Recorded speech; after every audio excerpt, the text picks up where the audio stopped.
नहीं देखा था। इसके बारे में जानने के लिए वह काफी उत्सुक था। उसने तब तक इंतजार किया जब तक कि लगभग सभी लोग उस मंदिर से नहीं चले गए। अंत में उसने एक युवा लड़के को पत्थर की इमारत से बाहर आते देखा और उससे बात करने का फैसला किया।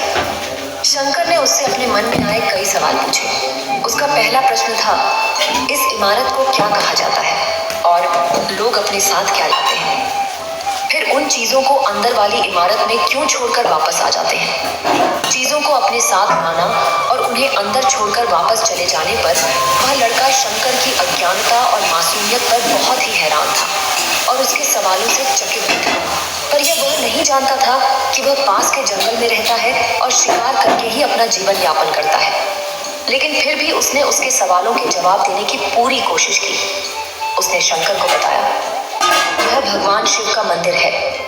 लोग यहाँ उन्हें फल और फूल चढ़ाने आते हैं। वे शिव भगवान से जो चाहते हैं वह मांगते हैं और शिव उनकी सभी प्रार्थनाओं को सुनते हैं। यह सुनकर शंकर तुरंत मंदिर जाना चाहता था। लड़के ने उसे अंदर का रास्ता दिखाया और शिवलिंग के बारे में बताया। शंकर ने मासूमियत से लड़के से पूछा, यह शिवलिंग क्या चीज है और हमें क्या देता है? लड़के ने बताया, हम शिव से जो मांगते हैं वह हमें दे देते हैं। हम सब ऐसा मानते हैं। लड़के ने कहा, अब अंधेरा हो रहा है, अब मुझे घर जाना होगा। और वह शंकर को वहीं अकेला छोड़कर चला गया। शंकर ने झिझकते हुए फिर से मंदिर में प्रवेश किया।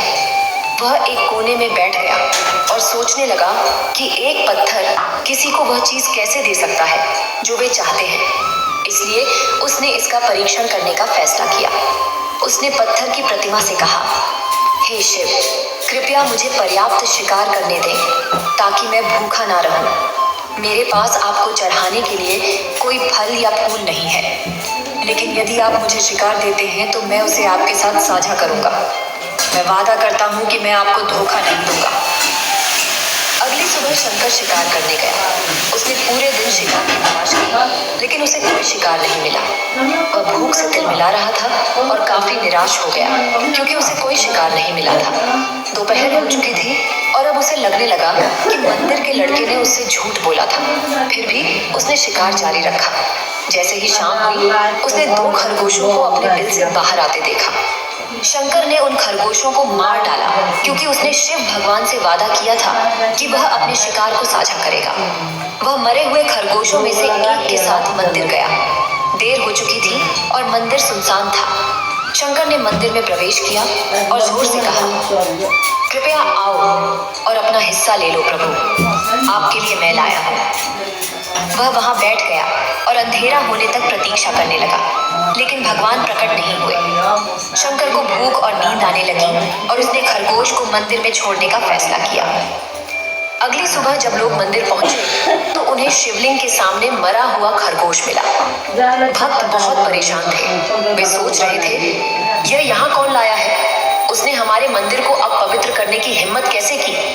उन्होंने खरगोश को बाहर फेंक दिया। अगले दिन शंकर अपनी भूख मिटाने के लिए जंगल में शिकार करने गया, लेकिन इस बार उसकी किस्मत अच्छी नहीं थी और उसे शिकार भी नहीं मिला। उसने सोचा, आज रात को मंदिर जाना चाहिए और शिव से पूछना चाहिए कि उनको खरगोश का भोजन कैसा लगा। शंकर यह पूछने के लिए मंदिर गया। जब वह मंदिर पहुंचा तो उसके आश्चर्य का कोई ठिकाना न रहा। उस रात मंदिर में लोगों की काफी भीड़ थी।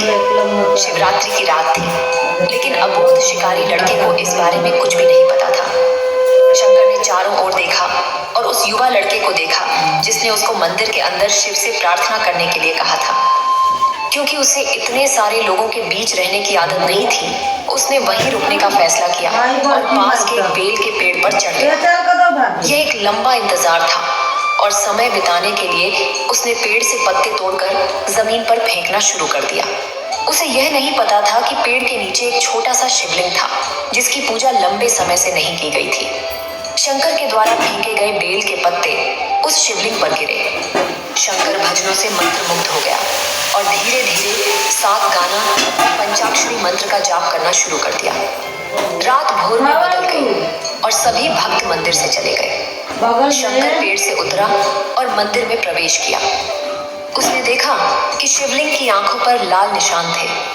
वे कुमकुम के थे जो लोगों ने लगाए थे, लेकिन शंकर को यकीन था कि शिव को उनकी आंखों में परेशानी हो रही है। उसने शिव की दुखद स्थिति को महसूस किया। उसे बहुत दुख हुआ। वह उनकी मदद करना चाहता था। उसने सोचा कि शिव यहाँ अकेले रहते हैं और बीमार होने पर उनकी देखभाल करने वाला कोई नहीं है। जब तक भक्त उनसे मिलने नहीं आते, उन्हें भोजन भी नहीं मिलता। शंकर ने एक रात पहले भक्तों को शिवलिंग पर जल चढ़ाते देखा था। प्रभु को ठंड लग रही होगी, शायद वे कांप रहे हैं, उसने सोचा। आखिरकार वे केवल पत्तियों से ही ढके हुए हैं। तो उसने शिव से पूछा, अरे स्वामी, मैं आपकी क्या मदद कर सकता हूँ? शायद कुछ खाना या दवा? मैं आपकी सेवा कैसे कर सकता हूँ? शिव ने उसे कोई उत्तर नहीं दिया। शंकर ने सोचा कि भगवान वास्तव में बहुत बीमार है। क्योंकि वह अब उत्तर देने में भी असमर्थ था, वह तुरंत जंगल में गया। कुछ औषधियों और जड़ी बूटियों को लाया और लाल निशान पर उनका लेप लगाया, लेकिन कुछ नहीं हुआ। उसने कहा, लगता है कि यह अंधे हो गए हैं। मुझे प्रभु को अपनी एक आंख देनी चाहिए ताकि वह ठीक हो जाए। यह निश्चित रूप से उन्हें खुश कर देगा। उसका दिल पवित्र था और उसने वहां शिव के हाथ में रखे त्रिशूल को उठाया और त्रिशूल को अपनी दाहिनी आंख की ओर ले गया और अपनी आंख को निकालने का प्रयत्न किया। शंकर अनपढ़ था। उसे मंत्रों या पूजा के उचित तरीकों का कोई ज्ञान नहीं था, लेकिन उसकी भक्ति की कोई सीमा नहीं थी। जैसे ही वह अपनी आंख निकालने वाला था, शिव अपनी पत्नी पार्वती के साथ प्रकट हुए। उन्होंने पार्वती से कहा, इस भक्त शंकर ने अनजाने में शिवरात्रि पर उपवास किया, बैल के पत्तों से मेरी पूजा की और साबित किया कि उनका दिल बेदाग और पवित्र है। शिव भगवान ने शंकर से कहा, मैं अपने इस भक्त पर बहुत प्रसन्न हूँ। तुमने अपनी मासूमियत के कारण मुझे जीत लिया है। प्रभु मुस्कुराते हुए बोले, लोग मुझसे हर समय झूठे वादे करते रहते हैं और कुछ न कुछ मांगते रहते हैं, पर जैसे ही उन्हें मुझसे मांगी चीज मिल जाती है, वे मुझे भूल जाते हैं। दूसरी ओर